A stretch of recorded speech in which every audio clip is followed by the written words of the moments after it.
واخلي او څه فایده ترې هم واخلي. دا داسې دی چې یو ماشوم خان ته ولاړ دی، یو ماشوم خان ته ولاړ دی، ای کاکا زما روژه ده. خان بابا زما روژه ده. خان وی ته خو لا ماشوم یې په تا کله روژه وړي؟ دروغ مه وایه بچوړیا، دروغ مه وایه بچوړیا. زه ګرمي د زغله کور ته ځان دې ورسوم، ورته ځان دې وسوځي سرغور ته. ماشوم یې زه ماشوم نه یم، زه د 14 پوره یم، ښه زلمی یم، ښه کره یم. دا ماشوم چې ښکارم دا وجود چې مې مانده دی دا خو هسې به څه چل وي. زما څه کال هم روژه ده، زما تېر کال هم روژه وه. ما خو پرېږده ماشوم رور مې وه، دومره خسکې خور مې هم په مخه روژې نیسي، د جنت په تمه نیسي، د ثواب په تمه نیسي. خان وی تاسو خو توتیان یې، تاسو هسې جنتیان یې، بې قصوره بې ګناه یې، معصومان یې، ماشومان یې، تاسو هم د خدای وزګار یې، په جنت پسې ځان وجنئ، په راحت پسې ځان وجنئ. خدای خو هسې رحیم دی، خدای خو هسې کریم دی، په بندیانو مهربان دی، نو روژې ته څه حاجت دی، بهانې ته څه حاجت دی. ښه زلمي ځوانان روژې خوري، سم کاره سنډان روژې خوري، چې د کلي خان روژې خوري، د پنجاب چودریان روژې خوري، او هغه هم مؤمنان دي، په خپل خیال کې جنتیان دي، د جنت په تمه ناست دي، د رحمت په تمه ناست دي. نو په تاسو کوم قیامت دی؟ دا په تا کم مصیبت دی؟ ماشوم وی کاکا ته څه وی؟ په خوبونو جنت نشته، په عیشونو جنت نشته، جنتونه په مانځه دي، نعمتونه په مانځه دي. په خوبونو که جنت وی، که دولت د خدای رحمت وی، زما پلار به هم مالدار و، هغه هم بجاګردار و. زما پلار به هم مالدار و، هغه هم بجاګردار و. پلار مې ډېر د کار سړی و، هغه هم سم ازمری و، هغه هم ډاکې کوی شوې، قافلې لوټ کوی شوې، خو حلاله یې ګټله او بچوله یې راوړله، ښې پیسې به یې ګټلې او بچو به یې څټلې. خو 15 کاله مخکې د کولې په کان کې مړ شو، خو 15 کاله مخکې د کولې په کان کې مړ شو، د تقدیر په لیکه پړ شو.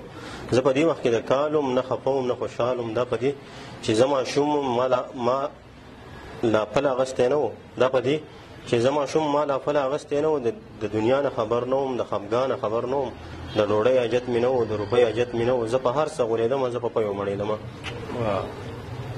بیا یو څو کلونه وروسته زما مور بل کور ته لاړه، هلته بل څوک یو سړی و، د هغه سره یې ژوند و. بیا یو څو کلونه وروسته زما مور بل کور ته لاړه، هلته بل څوک یو سړی و، د هغه سره یې ژوند و. د دې بل سړي په کور کې مې د مور نه رور پیدا شو، زه خوشحاله شوم په زړه کې چې مې مټ کې زور پیدا شو. بیا ترې لږه موده وروسته یوه خور مې هم پیدا شوه، خو خور نه وه، بس لمبه وه، بد قسمته وه، سپېره وه. هغه پلار یې نشهیي شو، د غریب د غربت نه پوډري شو، هغه پلار یې نشهیي شو، د غربت نه پوډري شو. نو کاکا پوډري سوي، خو بس تش یې وډان شوي. اوس مې ټول پیټی په سر دی، مال ملا ماتوي غر دی، اوس والله زما روژه ده. پرېښتو کاله بیا یو څو کلونه وروسته زما مور بل کور ته لاړه، هلته بل څوک یو سړی و، د هغه سره یې ژوند و. د دې بل سړي په کور کې مې د مور نه رور پیدا شو، زه خوشحاله شوم په زړه کې چې مې مټ کې زور پیدا شو. بیا ترې لږه موده وروسته یوه خور مې هم پیدا شوه، خو خور نه وه، بس لمبه وه، بد قسمته وه، سپېره وه. هغه پلار یې نشهیي شو، د غریب د غربت نه پوډري شو، هغه پلار یې نشهیي شو، د غربت نه پوډري شو. نو کاکا پوډري سوي، خو بس تش یې وډان شوي.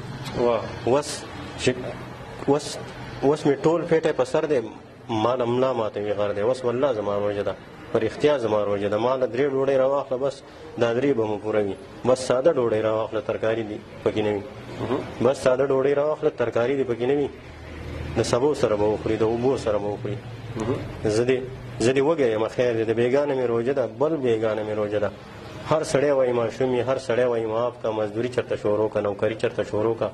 مزدورۍ له ماشوم نه یم، نوکرۍ له ماشوم نه یم، خو بس دغه له ماشوم یم چې عادت مې خرابېږي، لاس مې سوال پورته کېږي، پاکستان پرې بدنامېږي.